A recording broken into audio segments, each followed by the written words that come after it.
வணக்கம், நான் தான் Shabdeena. Welcome back to Shabdeena's kitchen. இன்றைக்கி நம்ம கிச்சனில் பார்க்க போகிற ரெசிபி மார்னிங் பிரேக்ஃபாஸ்ட்டு ரொம்ப சூப்பரான ரெசிபி பார்க்க போகிறோம். அது என்ன கேட்டிங்கன்னா பச்சை பயிறு தோசை. அதாவது ஆந்திராவில் பார்த்தீங்கன்னா பெசரட்டு சொல்லுவாங்க. அந்த பச்சை பயிறு தோசை எப்படி ரெடி பண்ணுறது பார்க்க போகிறோம். இது கூட பூண்டு சட்னி எப்படி பண்ணுறது பார்க்க போகிறோம். இப்போது இந்த ரெசிபிக்கு தேவையான பொருட்கள் பார்த்தலாமா? பச்சை பயிறு 1 கப்பு, அதாவது 200 கிராம். பச்சை அரிசி 1/4 கப்பு, அதாவது 60 கிராம். பச்சை மிளகாய் 3லேருந்து 4 நம்பர். இஞ்சி 20 கிராம். சீரகம் 1/2 டேபிள் ஸ்பூன். கருவேப்பிலை சிறிதளவு. கொத்தமல்லி தேவையான அளவு. உப்பு தேவையான அளவு.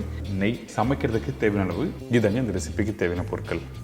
இந்த பச்சை பயிறு தோசை, அதாவது பெசரட்டுன்னு சொல்லுவாங்க ஆந்திராவில். நம்ம என்ன பண்ணுவோம், நார்மலாக வீட்டில் இட்லி அரிசி, பச்சை அரிசி, உளுத்தம்பருப்பு இதெல்லாம் போட்டு நல்லா ஊற வச்சு அரைச்சி நார்மலாக வீட்டில் தோசை விடுவாங்கள்ல. இதுவே ஆந்திராவில் பார்த்தீங்கன்னா இந்த பச்சை பயிறு, அதுக்கப்புறம் சீரகம், பச்சை மிளகாய், இஞ்சி இதெல்லாம் நல்லா ஊற வச்சு அரைச்சி அதுக்கப்புறம் தோசை விடுவாங்க. ஆனால் இந்த பச்சை பயிறு யூஸ் பண்ணும்போது என்ன பண்ணோன்னா, ஊற வச்சு புளிக்க வைக்க மாட்டாங்க. டேரெக்டாக ஃப்ரெஷ்ஷாக மாவு அரைச்சி அதுக்கப்புறம் தான் யூஸ் பண்ணுவோம் தோசை சுடுறதுக்கு. அதே மாதிரி தான் இப்போ நம்ம என்ன பண்ணுறோன்னா, இந்த பச்சை பயிறு 1 கப்பு போடுறோன்னா 1/4 கப் அளவுக்கு பச்சை அரிசி போட்டுருக்கோம். இதில் தண்ணி ஊற்றி ஊற வைக்கிறோம்.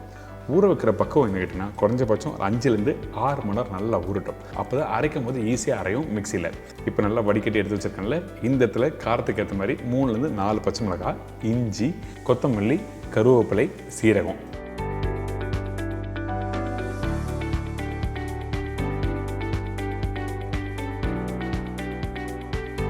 இதெல்லாம் போட்ட பிறகு நல்லா அரைக்க ஆரம்பிச்சிருங்க.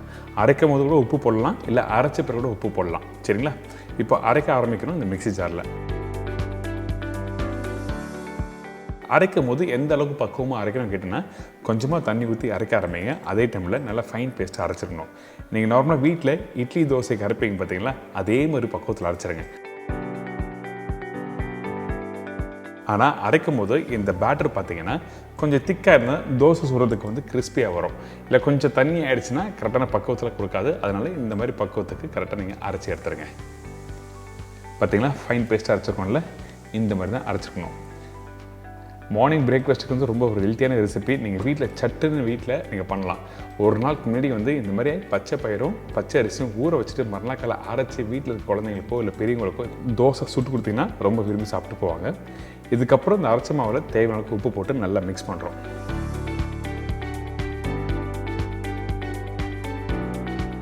மிக்ஸ் பண்ணி முடிச்ச பிறகு பேட்டரோட டெக்ஸ்டர் வந்து இந்த மாதிரி தான் இருக்கணும்.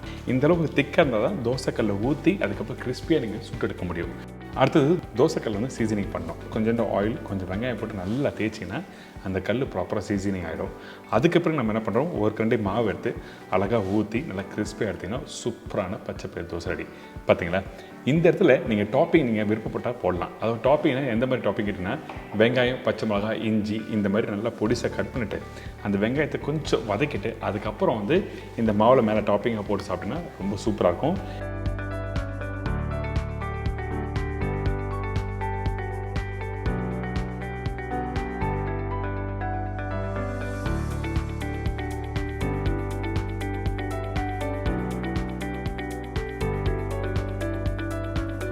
நீங்கள் தோசை வந்து கல் தோசையும் சாப்பிட்லாம், பிளெயின் தோசையும் சாப்பிட்லாம்.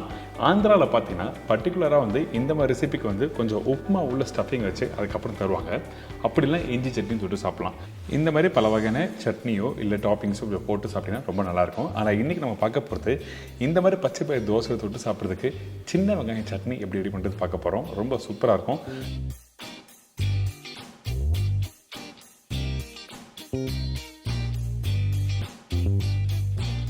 அடுத்த ரெசிபி இன்னும் அல்டிமேட்டாக காரசாரமான ஒரு பூண்டு சட்னி வருது. இந்த ரெசிபிக்கு தேவையான பொருட்கள் பார்த்தலாமா?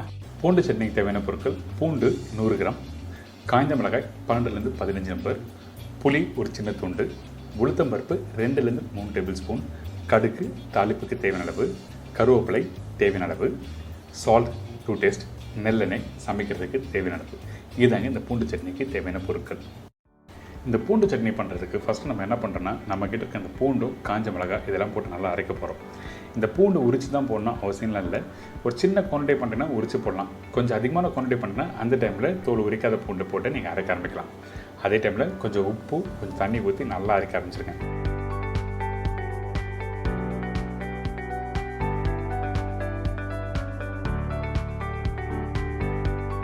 இந்த மாதிரி அரைஞ்சி வர டைமில் நம்ம என்ன பண்ணுறோம், கொஞ்சம் புளி சேர்க்க போகிறோம். அதுக்கு முன்னாடி எப்படி அரைஞ்சிருக்கு பாரு. இந்த மாதிரி ஓரளவுக்கு நல்லா அரைஞ்சி வந்திருக்கணும். அதனால் அதிகமான தண்ணி ஊற்றி அரைக்க வேண்டாம். ஃபஸ்ட்டு கொஞ்சமாக ஊற்றி நல்லா அரைச்சிருங்க. இதுக்கு பிறகு கொஞ்சம் புளி போட்டிருக்கேன். இந்த புளி முக்கியம், ரொம்ப இம்பார்ட்டன்ட். எதுக்காக கேட்டிங்கன்னா, கொஞ்சம் காரம் இருக்க இடத்துல கொஞ்சோண்டு புளி போட்டோன்னா உங்களுக்கு அந்த டேஸ்ட் நல்லா எடுத்து கொடுக்கும். அந்த புளிப்புத்தன்மை, பூண்டு, காரம் இது எல்லாமே சேர்த்து சாப்பிடும்போது அருமையாக இருக்கும். இப்போ நல்லா ஃபைன் பேஸ்ட்டாக அரைச்சாச்சா? ஃபைன் பேஸ்ட்னால் ஒரு 90% அளவுக்கு அரைச்சிருக்கலாம். இதுக்கு பிறகு நம்ம என்ன பண்ணுறோம், 2லேருந்து 3 டேபிள் ஸ்பூன் உளுத்தம் பருப்பு சொல்லியிருக்கேன். இந்த உளுத்தம் பருப்பை எந்த அளவுக்கு ஸ்லோ ஃப்ளேம் வச்சு வறுக்க முடியுமோ அந்த அளவுக்கு ஸ்லோ ஃப்ளேம் வச்சு வறுத்துருங்க. இந்த உளுத்தம் பருப்பு ரொம்ப ரொம்ப இம்பார்ட்டன்ட் இந்த ரெசிபிக்கு. கொஞ்சம் கடக்கு முடக்க இருந்தால் தான் இந்த ரெசிபி கம்ப்ளீட் ஆன பிறகு சாப்பிடும்போது சூப்பராக இருக்கும். அதனால் ஸ்லோ ஃப்ளேம் வச்சு இந்த உளுத்தம் பருப்பை இந்த மாதிரி கரெக்டாக வறுத்து எடுத்துருங்க.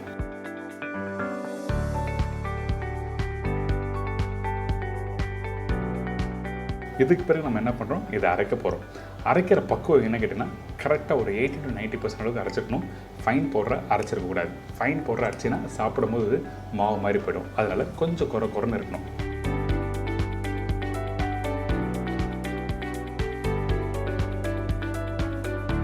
பார்த்தீங்களா எப்படி அரைச்சிருக்குன்னு? இந்த மாதிரி அரைச்சி எடுத்துருங்க. அடுத்து நம்ம என்ன பண்ண போகிறோம்னா, ஒரு கடாயில் எண்ணெய். இந்த ரெசிபிக்கு இன்னொரு இன்க்ரீடியன்ஸ் ரொம்ப ரொம்ப இம்பார்ட்டன்ட், நெல்லெண்ணெய். நெல்லெண்ணெய் கொஞ்சம் தாராளமாக ஊற்றுங்க. அப்போ தான் உங்களுக்கு கெட்டு போகாமல் அப்படி இருக்கும் குக் பண்ணி முடித்த பிறகு. ஸோ இந்த ரெசிபிக்கு ரீஃபைண்ட் ஆயில் யூஸ் பண்ணலாமல் கேட்டோம்னா என்னோடய சஜஷன் ரீஃபைண்ட் ஆயில் வேண்டாம், வெறும் நல்லெண்ணெய் மட்டும் தான் யூஸ் பண்ணணும். கடுகு தாளிப்பாக போட்டிருக்கேன், கொஞ்சம் பச்சை கருவேப்பிலை, காஞ்ச மிளகாய், வறுத்து பவுடர் பண்ணி வச்சுருக்கேன் இந்த உளுத்தம் பருப்பு. இதை போட்ட பிறகு ஸ்லோ ஃப்ளேமில் திருப்பி வறுக்க ஆரம்பிக்கிறோம். இந்த இடத்துல கொஞ்சம் லைட்டாக அந்த கோல்டன் ப்ரௌன் கலர் வரும் பார்த்தீங்களா? அந்த டைமில் அரைச்சி வச்சுருக்க அந்த பூண்டை இதில் போட போகிறோம். அதனால் இங்கே பாருங்கள், இந்த அளவுக்கு கரெக்டாக குக் பண்ணி எடுத்துருங்க இந்த உளுத்தம் பருப்பை.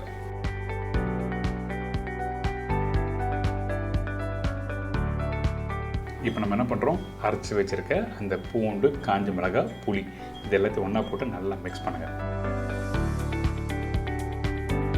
அந்த எண்ணெயோடு நல்லா மிக்ஸ் பண்ணும்போது அந்த ஆயில் நல்லா அப்சர்வ் பண்ண ஆரம்பிக்கும். கொஞ்சம் வேகத்துக்கு டைம் எடுக்கும். அதாவது குறைஞ்சபட்சம் ஒரு 5லேருந்து ஒரு 8 நிமிஷம் டைம் எடுக்கும். அதே டைமில் ரொம்ப கெட்டியாக வச்சு குக் பண்ணால் கொஞ்சம் கஷ்டமாக இருக்கும். அது என்ன கேட்டேன்னா, அந்த கெட்டியான இந்த சட்னி வந்து மேலே தெளிக்க ஆரம்பிக்கும். அதனால் கொஞ்சமாக தண்ணி ஊற்றி குக் பண்ண ஆரம்பிங்க.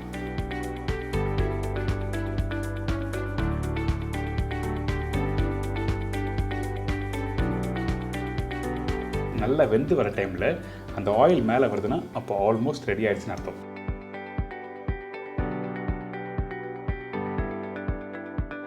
இப்போ நம்ம என்ன பண்ணுறோம், கடைசியாக இன்னும் கொஞ்சம் நல்லெண்ணெய் ஊற்றி திருப்பி ஒரு 2 நிமிஷம் நல்லா குக் பண்ணிட்டேன். அதுக்கப்புறம் எடுத்து வச்சிங்கன்னா சூப்பராக இருக்கும் இந்த பூண்டு சட்னி. கைப்படாமல் நீங்கள் அப்படியே எடுத்து வச்சிங்கன்னா ஒரு 4லேருந்து 5 நாள் நல்லா சாப்பிட்லாம். அப்படி இல்லை, கொஞ்சம் டவுட்டாக இருக்குது, நான் ஸ்டோரேஜ் பண்ணிக்கலாம்னு நினச்சிங்கன்னா அப்போ நீங்கள் ஃப்ரிட்ஜ்லேயும் வச்சுக்கலாம், ஒன்றும் தவறு எதுவுமே இல்லை.